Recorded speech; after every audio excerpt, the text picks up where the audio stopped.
새로울신, 매울신, 무엇보다 믿을신 뉴스 신세계 헬마우스 임경민 작가 오셨습니다. 어서 오세요. 안녕하세요. 매주 화요일에는 김민하 평론가와 함께합니다. 어서 오세요. 안녕하세요. 자, 오늘의 뉴스 바로 만나보겠습니다. 오늘 이탄희 의원이 용인정 지역구 출마하지 않겠다. 당이 가라고 하는 험지로 가겠다라고 얘기하면서 준연동형제 지키자라고 하는 기자회견을 했습니다. 그렇습니다. 오늘 기자회견 이후에 나온 기사들의 초점은 이제 불출마, 험지 출마 쪽에 초점이 맞춰져 있는데 실제로 이제 이탄희 의원이 강조하려고 했었던 거는 비례대표 선거제도를 지금의 이제 연동형을 유지하자, 거기에 대한 결단을 당이 좀 내려달라라는 쪽에 맞춰져 있었습니다. 용인정 불출마 선언을 했었던 오늘 인터뷰 내용 일부 좀 들어보시겠습니다. 저는 다가올 22대 총선에서 용인시정 지역구 불출마를 선언합니다. 오늘부로 지역위원장 자리도 내려놓습니다. 저의 불출마 선언으로 지역 주민들과 용인정 동지들께서 느끼실 당혹감과 상실감, 허탈감을 생각하면 가슴이 무너지는 느낌이 듭니다. 정말 진심으로 사과드립니다. 오늘 이제 이 얘기를 하면서 민주당이 기득권을 내려놓는 연동형 비례제를 사수하자라고 주장을 했습니다. 그러면서 이제 본인부터 이제 기득권을 내려놓겠다라는 의미로 험지 출마를 시사를 한 거고요. 당의 결단을 위해서라면 그곳이 어디든지 당이 가라는 곳으로 가겠다. 우리 당이 고전하는 험지 어디든 가겠다. 이렇게 얘기를 했고, 당장의 이익보다는 대의와 가치를 선택하는 김대중 노무현 정신으로 돌아가자라고 이야기를 하면서 자기부터 이제 초심으로 돌아가겠다는 얘기를 한 거고요. 민주당은 일단 내일 선거제 개편을 논의하는 의원총회를 지금 앞두고 있는 상황입니다. 이탄희 의원 입장에서는 일종의 배수진을 치고 나섰다라고 평가를 할 수 있을 것 같은데, 다만 이재명 대표는 아직까지는 어느 쪽이다 이렇게 확실한 입장을 내지 않고 있는 상황이고요. 민주당 내부에서는 현직 의원들 상당수가 국민의힘이 지금 요구하고 있는 병립형으로 되돌아가는 방안을 이제 선호하고 있다라는 얘기도 흘러나오고 있는 와중입니다. 그렇지 않아도 이제 얼마 전에 이부영 민주당 상임고문 같은 경우에 이재명 대표랑 만났을 때 병립형으로 하면 민주당이 180석도 가능하다, 이런 인식을 대표가 보여줬다는 이야기를 전하기도 했는데, 오늘도 보니까 반대의 이제 목소리도 강하게 표출되고 있습니다. 민주당 소속 의원의 절반에 가까운 75명이 위성정당 방지법을 공동 발의를 했습니다. 그래서 위성정당 방지법 당론 채택을 요구하는 기자회견을 가졌고요. 그게 이제 지난 15일에 이제 30여 명이 기자회견에 참여했던 거에 비해서 2주 만에 입법 발의에 참여하는 의원의 숫자가 2배 이상 늘어난 이런 상황이라서 아마 내일 있을 의원총회에서도 찬반 양론이 좀 격하게 맞붙을 가능성이 높아 보입니다. 네. 일단 이탄희 의원의 나름대로의 어떤 절박함이라든가 이런 것들은 전달이 되는 것 같아요. 지금 험지 출마 이런 것은 민주당 내에서도 나름대로는 자기들끼리의 어떤 그 쟁점이긴 한데 서로 이렇게 미루는 상황 아닙니까? 이른바 비명계라는 분들은 이재명 대표부터 험지 출마해라. 그러면 이제 이원욱 의원 같은 분들은 나도 험지 출마할 수 있다. 이렇게 얘기를 하는데 정확히 험지 출마를 왜 요구하는지 이런 것들은 잘 모르겠는 그런 상황이고 그렇죠. 맥락이 없이 이렇게 얘기를 하는 그런 상황 속에서 예. 이런 선거제도에 대한 그러한 진정성 있는 논의 그런 것들을 요구하면서 이제 험지 출마라는 어떤 나름대로의 불출마, 험지 출마 이런 것들 들고 나왔기 때문에 이런 것들이 나름대로는 모범이 될 수 있는 행보이긴 한데, 지금 이제 어쨌든 이런 논의를 이제 시작을 나름대로 잘 그래서 이런 맥락을 가지고 가려면은 제도라는 게 뭐가 최선이냐를 기본으로 하고 그 다음에 이제 현실적인 어떤 주판을 튕기기라든가 이런 것을 그 안에서 이제 논의하는 그림이 돼야 되는데, 지금은 사실 이제 뭐가 최선이냐는 이미 다 없어진 상황이거든요. 뭐가 최선이냐는 없어졌고, 소위 말하는 병립형으로 갈 것이냐 준연동형으로 남겨둘 거냐의 문제는 이게 예를 들면 과거처럼 강경파냐 온건파냐 대립도 아니고, 그리고 과거 같으면은 예를 들면은 전통적인 진보 세력과의 연대냐 아니면은 민주당의 단독 그러한 집권이냐 이런 문제도 아니고, 굉장히 이제 대립하는 전선이 각자의 이해관계 이상도 이하도 아닌 그런 것처럼 돼버렸거든요. 예를 들면은 지금 말씀하신 민주당이 단독으로도 180석을 하고 있다, 할 수 있다. 병립형으로 가면. 그렇죠. 병립형으로 가면. 반대편에는 연동형을 해가지고 연합정치를 하자. 이게 있는 건데, 그 연합정치를 하자라는 주장도 여러 결이 있는 거잖아요. 지금 예를 들면은 조국 전 장관이 예를 들면 신당을 만든다든지 송영길 전 대표가 신당을 만든다든지 이런 걸 기대하고 연합정치를 해야 된다. 이렇게 주장하는 분들이 있는가 하면 또 그거에 대해서는 아니다. 그렇게 하면은 그게 중도층의 어떤 그런 어떤 득표를 잃어가지고 그게 본선에서 도움이 안 됩니다. 이렇게 주장하는 분들이 이제 어떤 반론으로 제기가 되는 분들이 있는 것이고 그런가 하면 또 용해인 의원이나 이런 분들이 나와가지고는 이거 민주당의 밖에서 이제 일어나는 일들입니다만은 그런 게 개혁이 아니라 이런 게 개혁이다라고 하면서 개혁신당 무슨 뭐 이런 연합정치 논의를 하자 뭐 이렇게 얘기를 하는데 그런 쪽으로 가자 뭐 이런 분도 있을 것이고 아니면은 또 다른 결의 어떤 뭐 이 연합정치를 얘기하는 분들도 있을 것이고 막 중구난방이 돼버렸거든요. 그러니까 이게 이런 상황에서는 이 제도 자체에 대한 논의가 상당히 어려워지니까 그러면 이런 이탄희 의원의 결단을 기회로 해서 다시 좀 제도 자체의 논의를 좀 되돌려야 되지 않을까. 저는 그런 생각도 들어서 좀 그런 방향의 논의를 촉구를 해보겠습니다. 오늘 오후에 나온 경향신문 기사를 보니까 이탄희 험지 출마 선언 한동훈과 맞붙나. 어제 장성철 소장이 그 이 자리에서 한동훈 장관이 어디 출마하는지에 대해서 마이크가 꺼졌을 때 저한테 얘기를 했었거든요. 그런데 오늘은 얘기를 못 하겠다라고 하더니 오늘 아침에 다른 방송에 가서 얘기를 했는데요.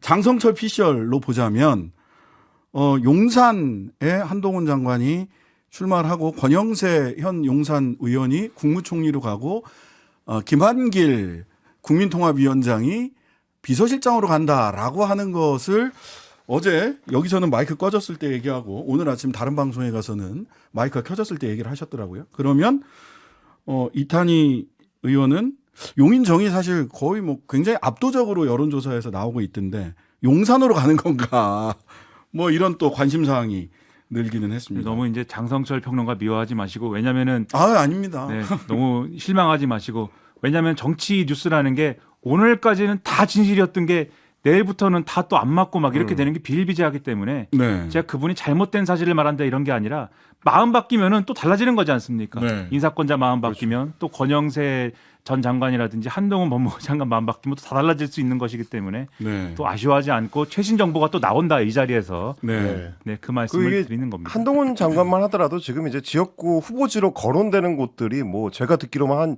10곳 정도가 되고 있기 때문에 과연 어디로 결정할지는 아직 뭐 한참 남은 시간 속에 있지 않을까 그렇게 좀 생각이 됩니다. 그래서 이탄희도 10명이 필요하고 한동훈도 10명이 필요해요 지금.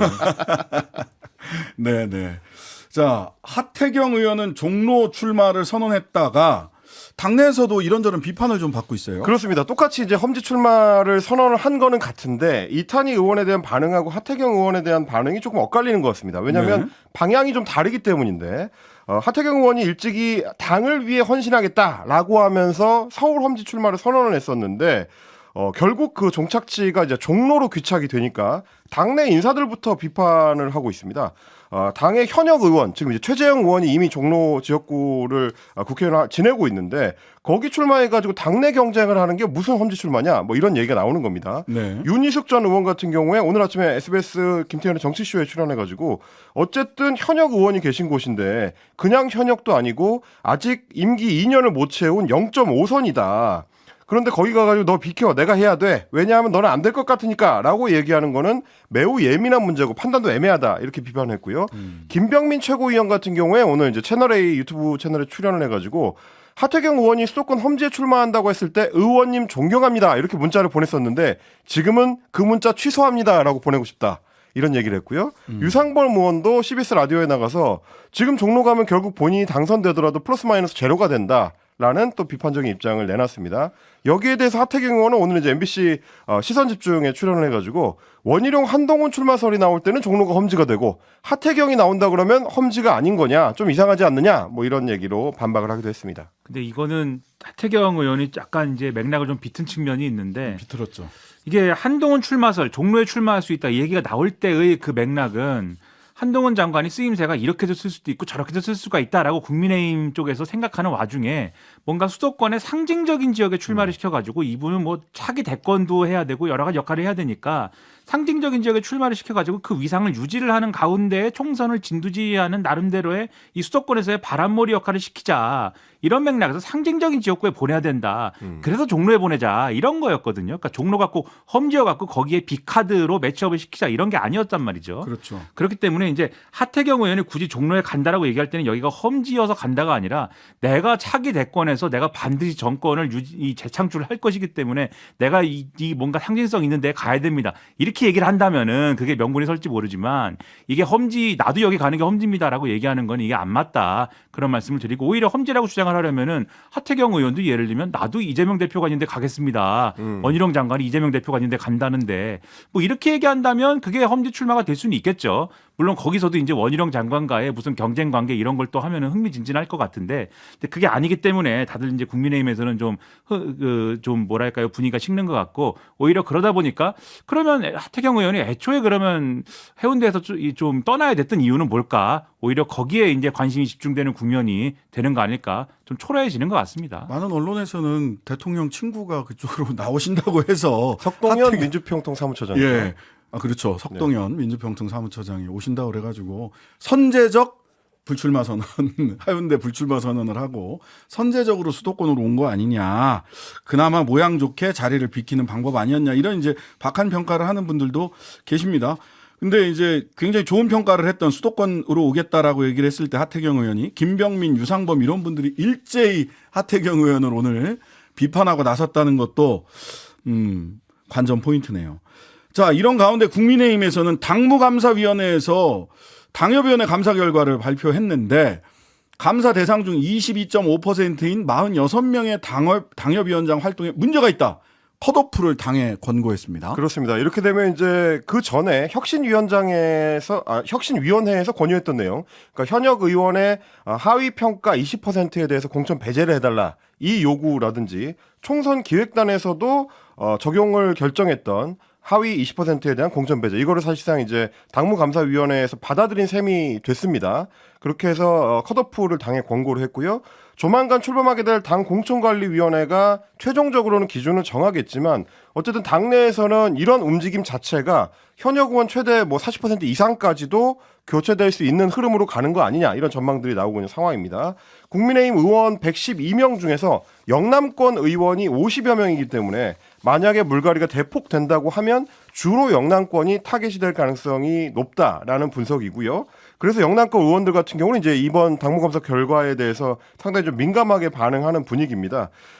평가 하위권 그룹과는 별개로 당무감사위원회에서 추가로 얘기했던 게 뭐냐면 여론조사 지표상 개인의 지지율이 당협위원장 개인의 지지율이 당의 해당 지역 지지율보다 현격하게 낮은 경우에는 그것도 별도로 컷오프를 권고하겠다. 이렇게 얘기를 했습니다. 이거 굉장히 영남권 의원들한테 이거 굉장히 센 기준이잖아요. 이게 이제 치명적일 수 있다라고 판단하는 게 뭐냐면 이제 워낙에 보수 텃밭이 영남권이기 때문에 그 경우에는 자연스럽게 당 지지율보다 개인 지지율이 낮게 나오는 의원들이 나오고요. 왜냐하면 지역구에 출마를 하려고 하는 후보군이 워낙 많다 보니까 표가 갈려서 지지율 자체가 좀 낮은 경우가 있다. 이게 지금 영남권 국회의원들의 항변이기도 합니다. 그러다 보니까 결국 이런 지표를 내세우는 게 영남권의 물갈이를 위한 핑계찾기 아니냐. 이런 얘기가 지금 영남권 의원들 중심으로 이제 볼멘 소리로 나오고 있는 겁니다. 근데 아직은 이제 삿바 싸움에 불과한 거예요. 왜냐하면은 당무감사위원회의 결정은 어쨌든 당협위원장에 대한 이제 이 물갈이 비율이 이제 22.5%라는 거잖아요. 거기에 이제 현역 의원이 아닌 분들도 포함되는 거고 네. 영남뿐만이 아니고 뭐 물론 이제 명단들을 막 얘기하고 합니다만은 어쨌든 영남뿐만 아니고 수도권도 포함이 되겠죠. 물론 수도권도 당연히 이제 여러 가지 맥락에서 뭐 불안한 부분들이 있는 겁니다만은 어쨌든 그것도 포함이 되는 것이고 그다음에 이제 지금까지 어떤 그 현역 물갈이 공천할 때 역대 총선이나 이런 거 할 때 이제 양 당에서는 어느 정도 폭으로 했느냐를 이제 보면은 대개 이제 20% 선에서 많으면 한 40%까지 한 사례들이 있어요. 그러면은 22.5% 권고했다 그러면 사실 그게 이것 자체가 그렇게 많은 숫자 권고한 건 아니거든요. 그러니까 사실 여기서부터 이걸 가지고 만내 정리하는 거는 삿바 싸움인 것이고 실제로 지금 말씀하신 것처럼 영남 지역에서 당 지지율보다 개인 지지율이 낮은 경우에 대해서 현격히 낮은 경우라고 하지 않았습니까? 현격히라는 게 기준이 뭐냐 그러면 이것도 이제 삿바 싸움의 대상 중에 하나인 것이고 앞으로 공천이 끝날 때까지 삿바 싸움부터 시작해가지고 계속 하는 거예요 이거를. 엎치락뒤치락. 그렇죠. 계속 가는 것이기 때문에 앞으로 비슷한 뉴스를 계속 보시게 될 텐데 핵심은 뭐냐? 결국 이 공천 물갈이의 개념이라는 게 국민 여러분 보십시오. 우리 국민의힘은 정말 혁신적으로 이렇게 새로운 얼굴들, 이렇게 국민들이 보시기에 정말 혁신적인 사람들을 다 데려와가지고 우린 총선을 치르려고 하는 겁니다. 이렇게 새로운 세력으로 거듭났습니다. 이런 건지 아니면은 대통령이 새롭게 이렇게 뭔가 새로운 사람들, 대통령에 가까운 사람들 데리고 당을 새롭게 장악을 했습니다. 새로운 윤석열의 당으로 거듭났습니다. 뭐 이런 건지가 판가름이 나는 어떤 시점이 있을 것인데 그때 국민들이 어떻게 평가를 하느냐. 그걸로 결판이 날 거다라는 거죠. 처음 본 새로운 인물이긴 하지만 새롭지는 않은 인물일 수도 있는 거죠. 그럴 수도 있죠. 예. 그리고 과거에 20대 때 37.6% 현역 물갈이 됐고요. 21대 지금 국회죠. 거의 43% 물갈이 됐습니다. 그러면 이 22.5% 물갈이는 지난번에 비하면 절반 수준에 불과한 거예요. 이게 사실은. 이제 시작이니까요. 예. 예. 자, 인요한 혁신위원회는 조기 종료 수준에 돌입했다. 채널 A에서 이렇게 보도했네요. 어제 채널A에서 단독 보도를 했고요. 오늘 이제 뉴스원 등의 통신사에서도 비슷한 내용의 보도를 쏟아냈습니다. 30일 회의, 그러니까 내일 모레죠. 여기서 이제 중진과 친윤 핵심 인사들을 겨냥한 소위 희생 권고안을 의결한 뒤에 활동을 마무리할 거다라는 관측이 나온다는 건데요. 혁신 동력이 이미 좀 상당히 소실된 상황에서 이번 주 목요일을 마지막 회의로 해서 끝내야 된다라는 얘기가 혁신위원들한테서 나온다는 거고, 다른 혁신위원 한 명도 더 이상 안건이 없다면 4호, 5호 이후에 뭐 추가로 안건을 내는 것보다는 자연스럽게 조기 종료되는 게 될 것이다. 이런 전망을 내놓기도 한 상황입니다. 워낙 지금 지도부가 강경하게 기존 입장을 고수를 하고 있는 상황이고, 수석 대변인을 지냈던 유상범 의원 같은 경우도 오늘 아침 라디오 김현정의 뉴스쇼에 출연을 해가지고 혁신위의 최후 통첩이 월권적 성격이 강하다라고 다시 한번 못을 박는 발언을 했습니다. 이렇게 되면 김경진 혁신위원회 대변인의 김기현 체제 유지를 위한 시간 끌기용이다라는 말이 사후적으로 그 말 맞아요라고 여러 사람이 인증해 주는 거 아닌가요? 실현이 되는 거죠. 원래대로 하면은 인요한 혁신위가 그 말이 실현되는 쪽으로 가다가 지난주에 외부에서 온 혁신위원 3명이 내부에서 그렇게 반란이랄까요? 뭔가를 하시는 바람에 사실 인요한 혁신위가 이렇게 조기 예산을 하게 되면 김기현 대표가 굉장히 곤란해지는 상황이 됐어야 되는 건데 그렇죠. 인요한 혁신위원장이 이거를 이제 부모 비난으로 이제 대미를 장식을 하는 바람에 그것도 사실은 김이 확 빠져버렸고 결국은 그래서 이제 마지막까지도 김경진 전 의원의 그러한 발언이 실현되는 쪽으로 가지 않을까. 그래서 이게 알프레드 히치콕 영화의 맥커핀처럼 이렇게 사라지게 됐다. 그 다음 스테이지를 한번 기다려 보시는 게 좋을 것 같습니다. 허은하 의원은 농담으로 시작해서 패드립으로 끝났다. 이렇게 아주 평가를 아주 매섭게 하더라고요. 자, 뉴스 신세계 잠시 광고 듣고 이어가겠습니다. 신장식의 뉴스 아이킥 임경빈, 김민아 두 분과 함께 뉴스 신세계 이어가겠습니다. 자, 김건희 여사 명품백 수수 논란. 어제 네. 그 인터넷 유튜브 언론에서 밝혔고 여기 관련해가지고 오늘 뭐 조선일보부터 시작을 해서 네. 기사가 이어졌습니다. 그렇습니다. 조선일보를 비롯해서 이제 여러 매체에서 인용 보도를 했는데요. 유튜브 방송 서울의 소리에서 어제 방송을 했습니다. 윤 대통령 취임 이후인 지난해 9월 13일에 최모 목사라는 사람이 이제 카메라가 달린 손목시계를 착용을 하고 김건희 여사를 만나서 그때 당시에 이제 촬영을 했었던 영상 일부를 공개를 한 건데, 영상을 보면요, 그 최모 목사라는 분이 김 여사가 운영을 했던 서울 서초동의 코바나 컨텐츠 사무실, 그 아크로비스타 지하에 있는 사무실이죠. 여기에서 이제 김건희 여사를 만나가지고 300만 원 정도 상당의 명품 가방을 전달하는 듯한 장면이 담겨 있습니다. 두 사람의 주고받는 대화로 봤을 때는 이제 넘겨받는 것까지는 이제 확인이 되는 것 같습니다. 네. 지금 이제 서울의 소리에서 주장하기로는 김 여사와 최 목사가 고향이 경기도 양평으로 갔고요. 집안끼리도 서로 친분이 있어서 그동안 뭐 연락을 해온 사이다라고 이야기를 하고 있습니다. 이 내용에 대해서 민주당에서는 이게 사실이라면 명백한 김영란법 위반이다. 명품 가방을 선물 받았는지 책임 있게 해명해라, 이렇게 비판을 하고 있습니다. 박성준 대변인 같은 경우는 이거 대가성 있는 뇌물인지 분명히 해야 된다는 건데, 대통령실이 명품 가방을 선물한 최모 씨와 면담한 이유는 뭐고 부적절한 청탁이 있었는지도 밝혀야 된다, 이렇게 주장을 했습니다. 대통령실 같은 경우는 아직까지는 공식 대응을 하지 않고 있는데, 반면에 이제 다른 쪽에서는 이게 일종의 이제 함정 취재 아니냐, 명품 가방을 별도로 구매를 하는 것까지 다 찍어서 직접 의도적으로 건네주고 그걸 촬영했기 때문에 취재 윤리 자체가 좀 문제가 있다라는 지적도 나오고 있습니다. 여기서는 이제 확인해야 될 게 굉장히 많은데 저도 그거 쭉 다 봤는데, 일단 본인이 김건희 여사가 맞는지부터 확인을 해줘야 돼요. 이런 거는 영상에 등장하는 사람은 누구다, 그리고 어떤 맥락에서 어떤 사람이랑 만났다, 이런 부분들을 얘기를 해야 되는데, 대통령실 관계자는 백브리핑에서 유튜브까지 코멘트할 필요는 없을 것 같다라고 밝혔고 대통령실은 민주당의 요구에 대응하지 않았다. 대응하지 않고 있습니다. 이건 혹시 오해하실까 봐 조선일보 기사를 그대로 제가 인용해서 말씀드리는 겁니다. 조선일보에서도 이렇게 얘기를 했어요.